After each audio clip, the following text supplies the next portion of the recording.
কেনে আছা পাৰো? কালিও একেদৰে টিকটিকীয়া ৰঙা পিন্ধি ঘূৰি ফুৰিছিলা, চুলি মেলি আছিলা, কেৰাহীকৈ চাইছিলা মোৰ সপোনৰ আলিবাটত, যে মই স্থিতপজ্ঞ হৈ থাকোঁ কেনেকৈ। তামাম চিগাৰেট শেষ কৰি চাৰবাক হৈছোঁ, মদৰ বটল শেষ কৰি হৈছোঁ উমৰ খায়াম। ইয়ে দিল মাংগে মোৰ, আৰু তোমাৰ কাণসাৰ নাই, কেৱল জ্বলাই মাৰিছা।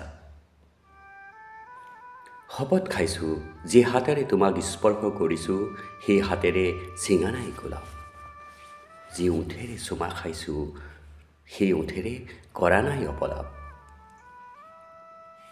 তোমাৰ দুচকুৰ উজ্জ্বলতাত মোৰ মৃত্যু হওক।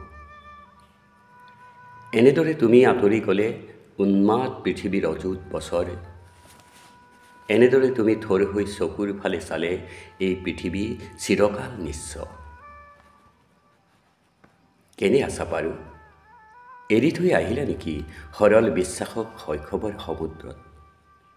পাহৰণিৰ ঢৌবোৰত এৰি দিলা নেকি গুণগুণ অন্তৰংগ হেঙুলীয়া আকাশক?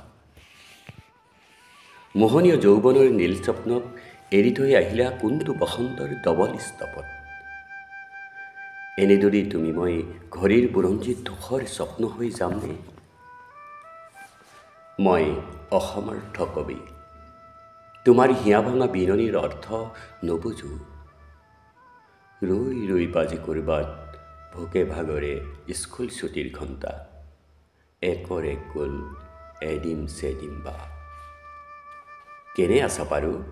এয়া তোমাৰ উৱলা ফটো বুকুত বান্ধি এঢোক ফটিকা পান কৰোঁ, আৰু কান্দো তোমাৰ সোঁৱৰণিৰে। কথা আছিল এদিন আমি পালন কৰিম সেউজীয়া উৎসৱ। কথা আছিল বহুত কথা, কত কি। মুখ গুমুঠাই এতিয়া গুঠি আছা নেকি অভিমানৰ চুৱেটাৰ? গম গম ৰঙা দুগালত লিখিছা নেকি চিঠিৰ আখৰ ৰাতি ৰাতি? আজি বৰ দুখ লাগি গ'ল, মোৰ ভালপোৱাৰ ষ্টেচনত তোমাৰ স্মৃতিৰ ৰেলগাড়ী এখন্তেক নৰল। মদ খালে বুকুৰ বৰষুণত তিতি বৰ ভাল লাগে। মদ খাওঁ, দিয়া দিয়া শূন্যতাৰ গিলাচত বাকি দিয়া হেৰুৱা হিৰণময়ী পাত্ৰৰ পৰা। তুমি সপোন আৰু ভাৱনাত ইমান আমনি কৰা।